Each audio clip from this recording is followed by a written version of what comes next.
Magandang gabi po sa ating lahat, mga kapatid. Yes, the Lord is faithful. Purihin ang ating Panginoon. So yan, very maigsi, very brief lang po ang ating pong pagtalakay sapagkat bibigay tayo ng mas maraming time para po sa ating group fellowship. Okay, so tayo po ay nagpapatuloy sa aralin na pinagkaloob po sa atin ng ating Panginoon, ang tulip. Ang tulip po, mga kapatid, pag ito po ay natapos natin, ang dalangin ko po, magkakaroon po kayo ng isang dakot kung paano nyo babasahin o maintindihan ang Biblia. Ang tulip kasi ay parang isang format or outline ng buong nilalaman ng Biblia. Parang nilagay natin siya, kinahon natin siya sa isang format para maintindihan natin kung ano-ano bang talagang nangyayari sa Biblia. Kasi po pagka wala po tayong outline sa Biblia, parang pag nagbabasa tayo, parang hiwa-hiwalay siya. Parang hindi natin madakot para saan yung mga binabasa natin na yun. Pero pag natututunan po natin yung outline niya, o yung format niya, paano po siya babasahin. Kagaya po ng tulip, ito po yung isang outline na nagpapakilala ano ba yung kailangan nating maunawaan sa mga salita ng ating Panginoon. So tulip, letter T stands for total depravity. Ang ibig po sabihin sa Tagalog ay lubusang napahamak. Total depravity. Kaya pag binasa niyo yung Genesis, makikita niyo doon, sa simula't simula, napahamak ang sangkatauhan. Okay? Nalaglag sa kasalanan at lubusang napahamak. Walang kakayanang bumalik sa Panginoon. Yun ang ibig sabihin ng total depravity. The Bible started with that story sa Genesis. Napahamak ang tao. So totally depraved, lubusang napahamak. And then yung sumunod sa kanya is, letter U stands for unconditional election. Bakit unconditional? Kasi nga, totally depraved siya. Lubusan siyang napahamak, wala siyang kakayanang bumalik. So ang pagkahirang o ang election ng Diyos ay hindi pwedeng manggaling sa gagawin ng tao. Kasi walang kakayanan yung tao makabalik sa Kanya. So yung letter U ay unconditional election or walang kondisyong paghirang ng Diyos sa tao patungo sa kaligtasan. Okay? Magkakaugnay siya. Totally depraved and then you unconditionally elected by God. Nagkusa ang Diyos na hiramin siya. Nagkusa ang Diyos na puntahan siya at i-rescue sapagkat hindi siya makakabalik sa Diyos kailanman. Okay? And then yung letter L stands for limited atonement or nakatakdang katubusan. Pag sinabi natin ang Diyos ang humirang o ang Diyos ang nag-elect ng tao o humirang ng tao, noon pa man, mga kapatid, lahat ng hinirang ng Diyos o itinakda niyang iligtas, mga kapatid ay maliligtas niya. But this kaligtasan, this salvation, or atonement, kaligtasan galing sa Diyos, ay nakatakda lamang doon sa mga unconditionally elected na mga tao. Okay? Limitado ang kapangyarihan na yon, ang effectivity ng pagkahirang na yon, doon sa mga taong hinirang o pinili ng Diyos, hindi pa man nagsisimula ang sanlibutan. So yun yung letter L. And then ngayon pinag-aaralan natin yung letter I, stands for irresistible grace o ang hindi matatanggihan o hindi mapipigilang kagandahang loob ng Diyos. Napakaganda ng balitang ito, mga kapatid, yung irresistible grace. Bagamat hindi lahat ng nasa sirkulo ng Kristyanismo ay pinaniniwalaan ang doktrina na ito, mga kapatid, ang irresistible grace ay isang doktrina na lubusang magbibigay sa atin ng kasiguruhan sa kaligtasan. Okay? Bakit? Kasi once na ang Diyos ay magplano at magdesisyon na idako sa iyo ang kanyang kagandahan loob, kapatid, hindi mo yun hindi mo yun mariresist o hindi mo yun matatanggihan.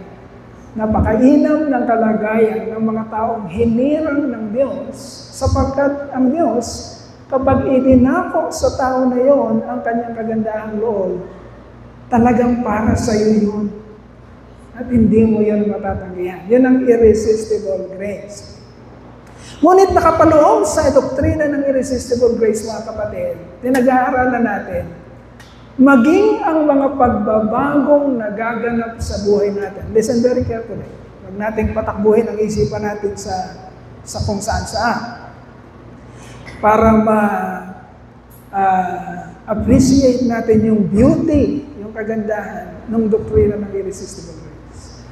Okay. Ang una, pag sinabi mong irresistible grace, mga kapatid, ang kagandahang loob ng Diyos ay hindi mo matatanggihan. Kung ililigtas ka niya, maliligtas ka nga. Yan ang ibig sabihin ng irresistible grace. Hindi mo mariresist yung kaligtasan na yun. Kung para sa iyo, para talaga sa iyo. But then, mga kapatid, hindi lang tayo natatapos dun sa kaisipan na isang araw pupunta tayo ng langit dahil ibinato sa atin o ibinigay sa atin yung kagandahang loob. Okay? Yung grace na yon na hindi natin kayang tanggihan, na dumating sa ating buhay, hindi lang kaligtasan, papuntang langit ang gagawin sa atin. Okay? Yung grace na yon ay kapangyarihan ng Diyos. Kapangyarihan para ano? Para baguhin ang ating buhay. Okay? Baguhin ang ating isip, baguhin ang ating mga nararamdaman, baguhin ang ating lakad sa mundong ito. So, hindi na tayo kagaya ng dati. Binabago tayo ng Panginoon. Okay, yun ang tinatawag na irresistible grace. Unti-unti, glory for glory, tinatanggal ng Diyos yung dating ikaw at pinapalitan ito ng bagong pagkatao. Okay, under the irresistible grace, nandun na tayo sa pangatlong sub-point. Ang unang punto ng irresistible grace is, God is sovereign over our new birth. Ang Diyos ang nangunguna sa ating kapanganakang muli. Yun ang unang puntos. And we cannot resist that regeneration coming from God. Hindi natin ma-resist yung regeneration na yun. I-regenerate tayo ng Lord. Wala sa atin yung desisyon para ma-regenerate tayo o ma-born again tayo. Hindi tayo nag-desisyon no. So God is sovereign over our new birth or regeneration. And then yung sub-point number 2 is, God is sovereign over the creation of our new heart. Okay? Dati, hindi masunuring puso.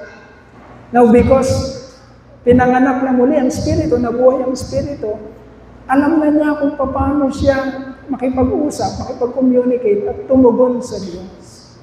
Kaya nababago ang kanyang puso. Dati pusong bato, sinabi ng Ezekiel, ngayon ay pusong laman na. Malleable. Alam niyo yung ibig ng malleable? Yung parang clay na namomold siya. Dati, bato. Yung puso natin, bato. Walang pakiramdam, hindi makaramdam, hindi makasunod, matigas. But then, God is sovereign, pinapangunahan ng Diyos ang pagbabago ng ating mga puso para maging masunurin sa Kanya. And then, itong pinag-aaralan natin ngayon, mga kapatid, God is sovereign over our new creation. Okay? Yung bago nating pagkatao.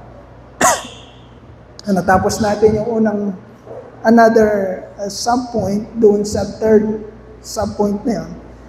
The irresistible grace of God causes a radical shift from your old self to your new self. Okay? Okay, magalala, nandun na yan nandun na sa last natin yan. sa last studies natin. Yung letter A na yon. So the irresistible grace of God causes a radical shift from your old self to your new self. Saan natin nakikita yun? 2 Corinthians chapter 5, verses 17 to 18. Ang hindi mapipigilang grasya ng Diyos, ang magbibigay ng isang sukdulan o labis na pagbabago mula sa dati nating pagkatao papunta sa bago nating pagkatao. Yun ay hindi mapipigilan. Tandaan natin, hindi mapipigilan. Hindi pwedeng sinasabi mong Kristiyano ka, pero 10 taon na, 20 years na, parang wala yatang nagbabago. Samantalang ang sinasabi ng Biblia, hindi mapipigilan. Sukdulan at hindi mapipigilan pagbabago. Bakit hindi kayang pigilan? Because we are not the one working it out. It is the grace of God, the irresistible grace of God, the power of the irresistible grace of God is working within us, changing our lives, changing our hearts, and changing our lives. Pag-aaralan natin letter B. Ngayon, letter B. Yan. Letter B. The irresistible grace of God causes you to avail a new creation, not your own works, not by your own works, or any obedience from law. Okay? Ayan. Kasi ang magiging paksa natin yan, ang katanungan, saan ba natin pinupwesto yung good works sa plano ng Diyos ng kaligtasan? Okay, listen very carefully. Saan natin nilalagay yung good works? Pag sinabi natin good works, yung mabubuting gawa. Saan siya nakapwesto sa plano ng Diyos ng kaligtasan? Okay? Is it before your salvation or after your salvation? Saan nakapwesto yung good works na yan? Okay, tayo yun ang paniniwala natin, mga kapatid. Pero ito, tandaan nyo, malaking portion ng sangkatauhan sa sandaigdigan, malaking portion, ang pinaniniwalaan ay, ang good works ay before salvation. Okay? Iyon ang pinaniniwalaan ng marami. Pag sinabi natin marami, talagang kung titignan mo yung grupo ng naniniwala sa after salvation, napaka-kokonti. Maraming tao ang naniniwala ang magbibigay or ibibigay ng Diyos ang pabor sa tao dahil sa good works na inuobserbahan ng Diyos sa kanila. Okay? Kailangan mo nang magbigay ng sangkatauhan ng good works bago ibagsak o ibaba ng Diyos ang kaligtasan. Yun ang pinaniniwalaan ng maraming tao sa mundo. But that is not our doctrine. Hindi yun ang ating doktrina, mga kapatid. Hindi kasi yun ang sinasabi sa banal na kasulatan. Okay? Ang ating paniniwala ay nakabase sa kung ano ang sinasabi ng banal na kasulatan. Okay. The irresistible grace of God causes you to avail. Yung avail, ano sa Tagalog yung avail? Ma-avail, makuha, maging, so ma-acquire mo mabili mo, ma-avail mo. The irresistible grace of God causes you to avail a new creation outside of your good works, outside of your obedience to the law. Okay? Okay? Huwag natin guguluhin yung ating isipan patungkol sa good works. Huwag natin din iisipin na, ay gano'n naman pala eh. Ang kaligtasan naman pala ay by grace. So hindi na ko na kailangan palang magkaroon ng good works. Huwag natin guguluhin yung isipan natin na yun, mga kapatid. Ngayon, ipupwesto natin at kailangan maintindihan natin mabuti saan talaga nakaposisyon ang good works sa salvation plan. Okay? Irresistible grace of God means nakuha mo yung hindi matatanggihang biyaya ng Diyos na yon na walang kondisyong hiningi sa iyo ang Diyos. Ibig sabihin, wala ka pang ginagawang mabuti para sa Kanya, na-avail mo yung kaligtasan na yun. Okay? Na-avail mo yung grasya na yun ng Diyos. Wala ka pang ginagawang mabuti sa Kanya. And in fact, mga kapatid, sinabi sa middle yung Isaiah chapter 6. And in fact, sinabi sa Isaiah chapter 6, 64, verse 6 to 7. Ito po. All of us have become like one who is unclean, and all our righteous acts. Listen very carefully. Kasi pag naiintindihan kasi natin ito mga kapatid, bilang mga mananampalataya, maintindihan natin na sa Kristyanismo, walang pwedeng magmalaki. Walang pwedeng magmayabang. Walang pwedeng magkumpara ng mga trabaho. Okay? Pag naintindihan natin ang katotohanan, magbibigay yun ng magandang, yun ng harmonious relationship sa mga nakakaunawa. Okay? Kasi hindi niya titingnan yung kamukha niya na parang lamang siya. Ito tayo dati. All of us have become like one who is unclean. And all our righteous acts, take note, righteous acts. Pag sinabi nating righteous acts, kinukonsider yan ng mata ng tao, kinukonsider yan ng isipan ng tao na mabuti naman ang ginagawa. Example, marami naman tayong mga kaibigan. Meron tayong mga magulang, meron tayong mga lolo at lola, meron tayong mga kaibigan, mga kasama sa trabaho, mababait naman sila. Listen very carefully.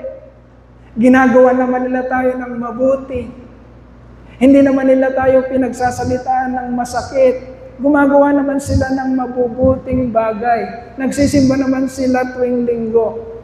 Listen very carefully. Ang tawag doon is righteous acts.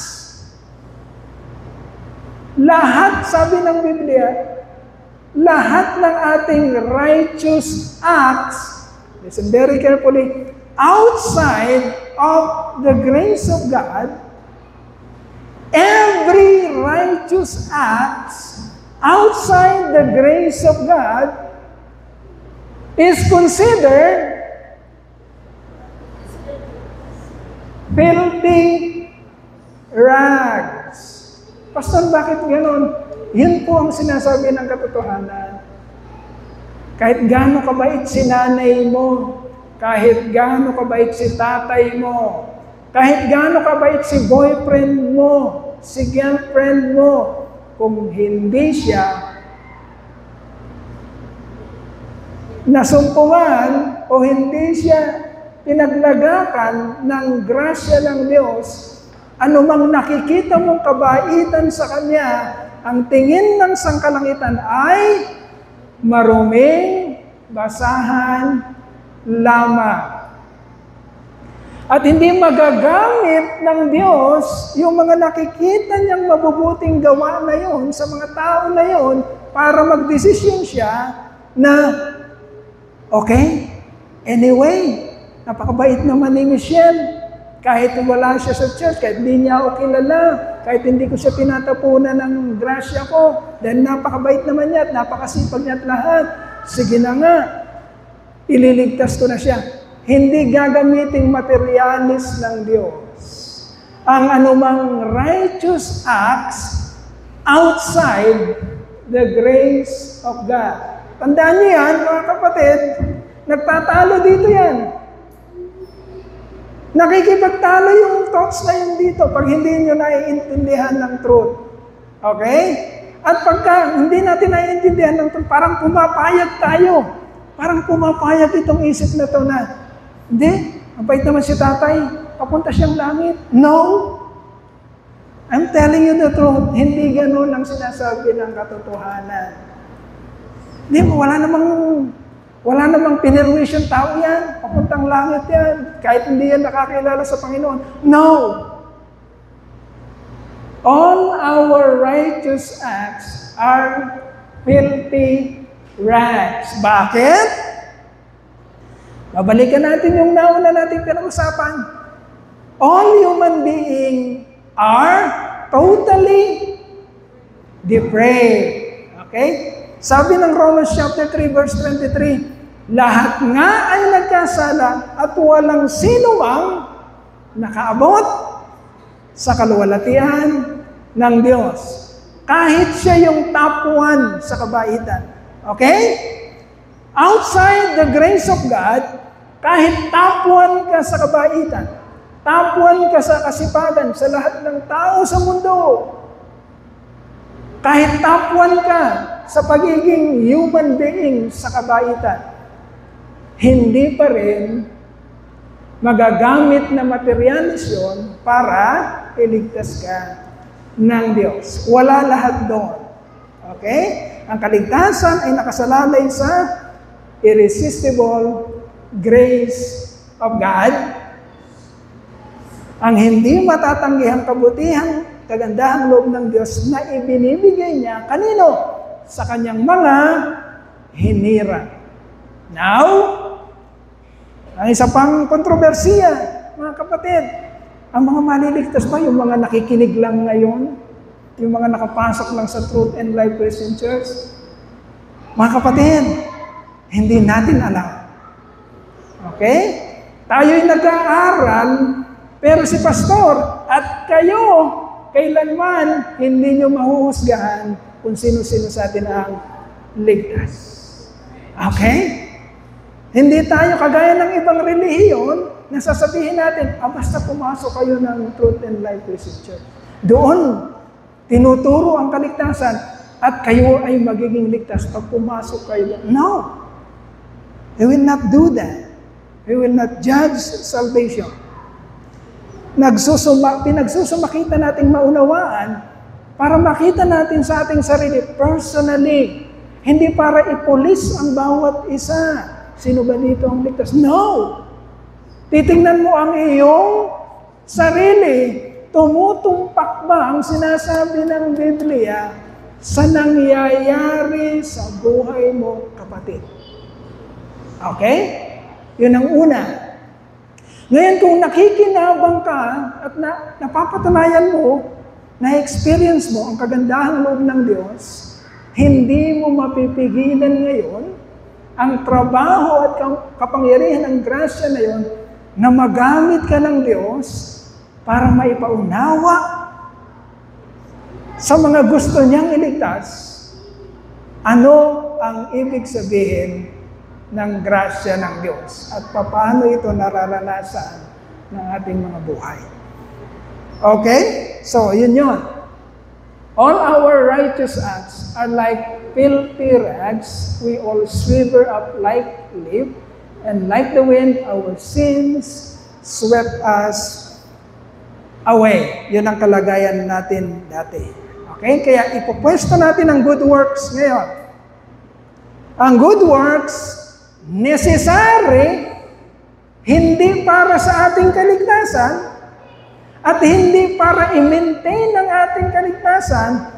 Good works is necessary para magamit ng Diyos na ipakita ang kanyang kaluwalhatian at ang kanyang kapangyarihan, paano niya binabago ang kanyang mga hinirang.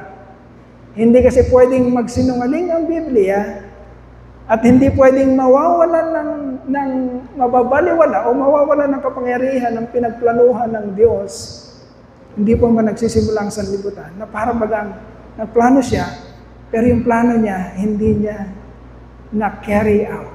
Hindi niya nagganap. Okay? Ang glory ng Diyos ay nakasalalay. Hindi yung glory na parang mawawala ng glory ang Diyos.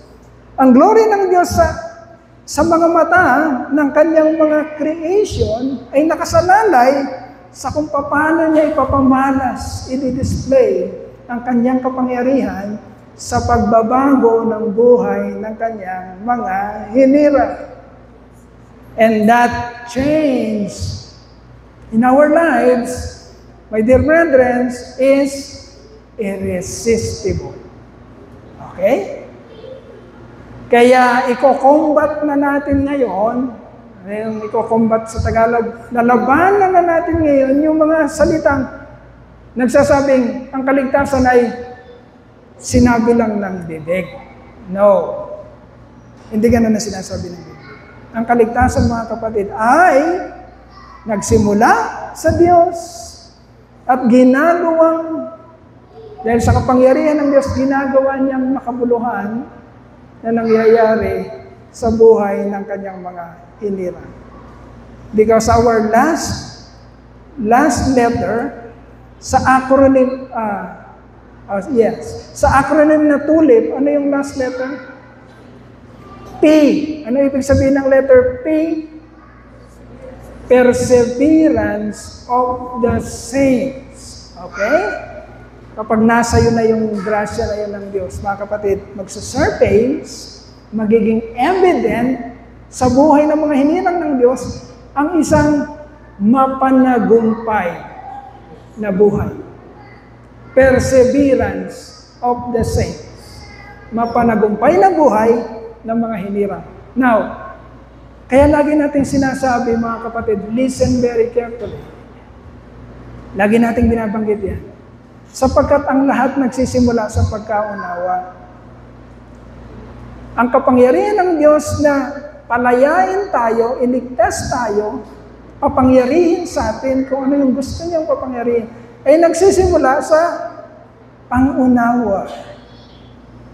Hindi kikilos ang katawan na to, ang mga kamay na to at mga paa, kung wala munang naunawaan ng isip. Tama? Maging sa ating presupposition. Sa church natin, sa Truth and Life. TESA. Di ba? TESA. Ano ibig sabihin ng TESA? Hindi siya TESA. Ano ibig sabihin ng TESA? Letter T. Ano yung T? Theology. Theology first. Theology and then experience. Never. Huwag kayong maniniwala sa mga tao na hindi alam ang Biblia, pero tuturuan kayo kung paano nagtatrabaho ang Diyos. Tandaan niyo yan. Huwag kayong maniniwala sa mga tao na tuturuan kayo kung paano nagtatrabaho ang Diyos, pero hindi alam ang Scripture. Theology first, before experience. And then, dahil doon, nagkakaroon ka ng estratehiya sa buhay, paano ka namumuhay. Theology, experience, strategy, and then the sum of all that, mga kapatid, pagharap natin sa Panginoon, isusulit natin sa Lord lahat ng iyon. Anong natutunan mo? Anong na-experience mo? Paano mo ito ginamit? That is our accountability with God. Okay. Yan. So, yung good works, ipupwesto natin yan, mga kapatid, doon sa after salvation. Tandaan natin, necessary ang good works, but not before salvation, after salvation. Kapag niligtas ka ng Diyos, you cannot resist the change in your life. From old self to new self. From heart of stone to heart of flesh. From From old creation to new creation. You cannot resist that change. Okay. Life's question. Life's question.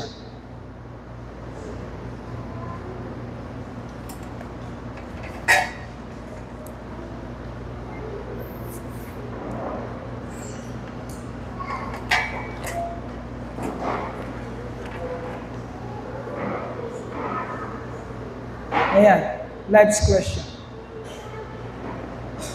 Ang sabi dyan, mga kapatid, kung talagang ang grasya ng Diyos ay hindi mapipigilan o matatanggihan na gawin akong bagong nilalang, paano ko masasabi na ang kapangyarihan ng Diyos na nakapagpapabago ng aking buhay ay tunay ngang epektibong gumagawa sa akin? Okay. Walang sitahan dito. Tayo ay tawag sa ganoon, yung sarili mo, yung nagte-testify. Okay? Huwag mo ikukurek yung katabi mo pag nag-uusap kayo. Walang gano'n dito. Ay, hindi ganyan. No. Huwag. Ang trabaho lang natin sa group study natin is, ganito ko nararanasan sabihin natin, ganito ko nararanasan ang grasya ng Diyos. Okay? Tapos na yun. Kung ano yung sinasabi nila, hayaan nyo. Huwag nyo i-correct. Okay? Huwag tayo magsisimula ng maraming, tawag dito, yung balitaktakan. Basta, ano mo lang, ipatotoo mo. Kung talagang ang grasya ng Diyos ay hindi mapipigilan o matatanggihan na gawin akong bagong nilalang, paano ko masasabi na ang kapangyarihan ng Diyos na nakapagpapabago ng aking buhay ay tunay ngang epektibong gumagawa sa akin? Okay. Oops. Okay, ito po ang groupings. Ito ang groupings natin. Meron tayong 1, 2, 3, 4, 5, 6, 7, 8 groups. Tandaan nyo na lang po. Pastor Doy, group number 1, Pastor Doy, Sister Diana, Sister Yoli, and Sister Joy. 2, group 2, Pastor Boyet, Sister Aloha, Sister Eileen, Brother CJ. Group 3, Pastor Jonathan, Brother AJ, Sister Alice, Sister Dia. Group 4, Sister May, Sister Beth, Sister Aliyah, Sister Cecil. Group 5, Brother Hinaro, Brother Midel, Sister Lori, Sister Rona. Group 6, Brother Marlo, Sister Celia, Sister Badet, Sister Jane, Sister Marisa. Group 7, Sister Marie, Sister Mapol, Sister Michelle, Sister Lolit. And Group 8, last group, Sister Cora, Sister Ana, Sister Ligaya. Ililipat ko yung isa sa Group 6, kasi tatatlo lang sila, Ate Cora. Si Sister Marisa, pupunta na siya sa Group 8. Dati siyang Group 6, mapupunta na siya sa Group 8. So, ang Group 8 ay Sister Cora, Sister Ana, Sister Ligaya, and Sister Marisa. O meron pa palang isa. Brother Michael. Yan. Si Brother Michael. Sa group ni Ate Cora. Okay? Sige po. Ay, yung table, ako na mag-arrange baka. Kagulo ba? Group 1, Group 2.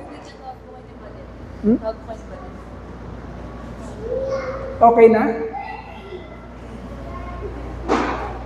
Si Ate, sa akin na siya,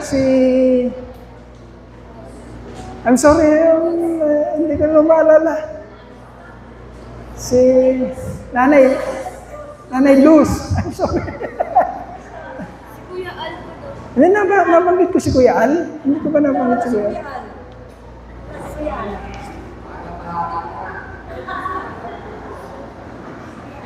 Si Kuya Al, Group 2. Group 2. Okay, ito yung table natin. Group 1, Group 2, Group 3, Group 4, Group 5, Group 6, Group 7, Group 8. Okay? Group 7, Group 8.